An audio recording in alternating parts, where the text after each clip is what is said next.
Maya had already woken up to the kind of morning that tests patience. Her bus broke down halfway, her phone battery was dying, and she hadn't even had breakfast. By the time she reached the downtown cafe where she worked part-time, the place was already crowded.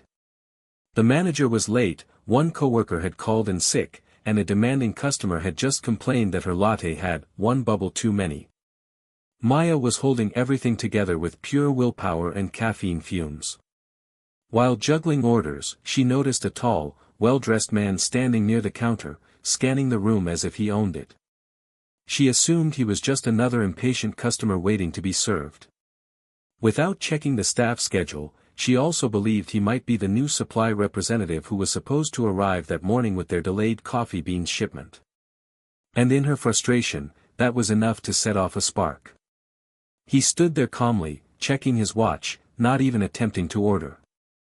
To Maya, it looked like arrogance wrapped in a designer coat. She rushed over, holding a tray of mugs and receipts scattered in her apron, and tried to stay polite. But when he pointed toward the back area as if wanting to go inside, without even a hello, she snapped. "Sir, if you're here to complain or criticize from a distance, kindly get in line like everyone else," she said, a little louder than she intended. Heads turned. A couple of customers gasped. "And if you're the vendor, you're already 2 hours late. Some of us are actually working here instead of standing around giving orders with your eyes." The man blinked, more surprised than offended. He hadn't spoken a single word, yet she'd given him a full dose of frustration and exhaustion. But Maya was too fired up to stop. "I don't care if you're from corporate or customer service. At least introduce yourself instead of acting like the owner of the place." That last line hit harder than she realized. Unknown to her, the man she was scolding was not a vendor, customer, or manager. He was Arif Mehra, the silent investor and majority shareholder of the entire cafe chain, someone whose photo she had skipped past dozens of times on company newsletters because she thought rich people with glasses all looked the same.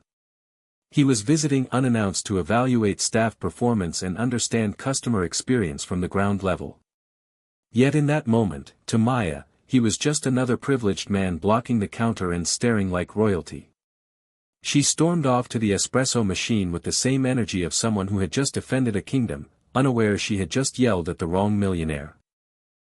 Arif Mehra had been in countless meetings with executives, investors, and business partners who tiptoed around him with excessive politeness. Everywhere he went, people either tried to impress him or were too intimidated to speak freely. So when Maya, a cafe worker with messy hair and fierce eyes, scolded him in front of a full crowd without the slightest hesitation, he was stunned, but not offended. In fact, he found himself intrigued. For a few seconds, he stood frozen near the counter, replaying her words. People usually rushed to shake his hand, not accuse him of acting like he owned the place, especially when he actually did. But there was no arrogance in her voice, only exhaustion and honesty. She didn't insult him personally. She didn't care about his clothes, status, or reputation. She reacted to what she thought was disrespect, and she did it without fear. As the shock settled, something unexpected happened. He almost laughed. The manager was always telling him the staff needed someone who spoke up, someone who wasn't afraid to take charge. And here she was, lecturing him like he was an irresponsible intern. He discreetly stepped aside, watching her rush behind the counter, multitasking with surprising efficiency. She apologized to customers with sincerity, took orders with speed, and handled 2 machines at once. Every few minutes, she tied her hair again with a pen or rubber band and kept going like she had no room to break down. Most people in customer service faked smiles or swallowed their frustration like poison. But this girl? She had backbone. She didn't hide behind corporate masks or bend over backward for people in suits. She treated him like she'd treat anyone who wasted time in rush hour. Arif adjusted his watch and leaned against a wall to observe silently. His interest wasn't romantic, at least not yet. It was curiosity. He wanted to know what kind of person risked their job just to stand up for themselves, or rather, what they thought was right. He also noticed something no one else would have. When she shouted, her hands were slightly shaking. Not from fear, but from exhaustion. She wasn't rude for the sake of attitude, she was running on empty. Most people impressed him with resumes. She impressed him with raw authenticity. Instead of calling the regional manager or revealing his identity to teach her a lesson, he made a quiet decision: this girl was worth knowing more about. And instead of walking out, he stayed. Not to punish her, but to see what she would do next. Maya had no idea her little outburst had set off an invisible earthquake. Once the rush of adrenaline faded and she had time to breathe, reality caught up to her like a slap. What if that man wasn't just a customer? What if he actually was the new supplier? What if he complained to the owner or filed a report? Her stomach twisted. After finishing a line of orders, Maya glanced around to check if he was still there. To her surprise, and horror, he was. Not only that, he hadn't moved from his spot. He wasn't fuming or yelling, which somehow made it worse. He was just watching quietly, like he was evaluating her. Evaluating. That word alone made her pulse spike. She'd worked at the cafe for almost a year, and although she had never been the overly smiley or submissive employee, she had a clean record. Her salary helped with her rent, her younger brother's school supplies, and her mother's medication. She couldn't afford to lose this job, not over something as stupid as yelling at the wrong person. She tried to avoid eye contact, hoping he'd leave or forget the incident.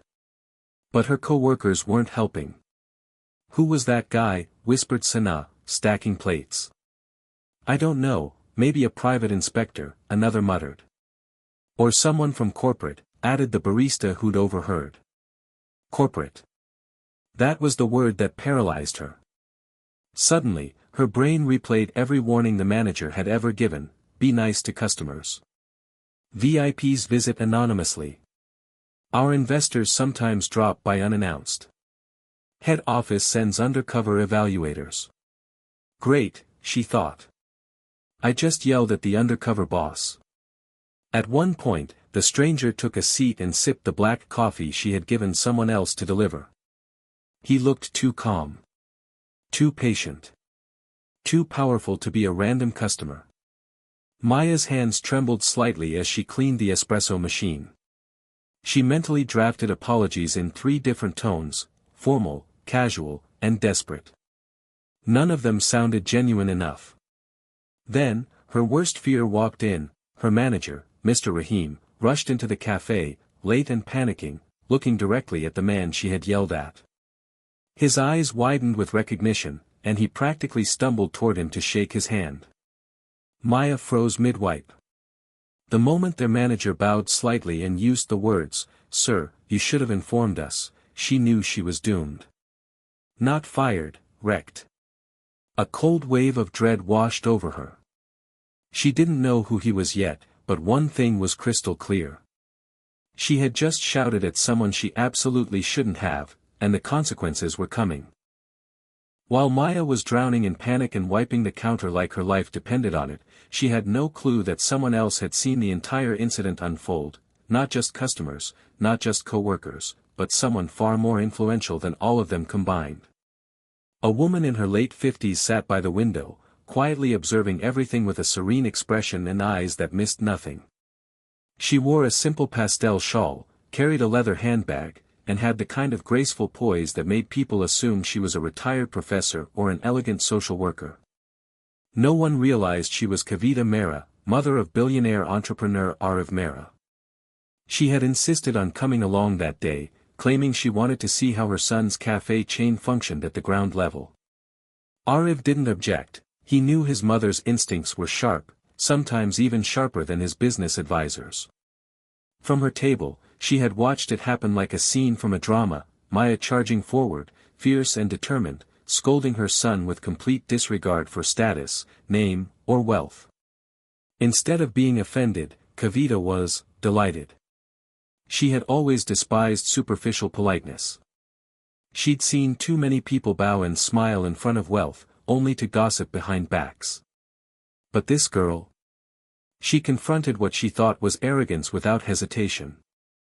Not to impress, not to rebel, but out of pure honesty. And more importantly, Kavita didn't just see attitude, she saw heart.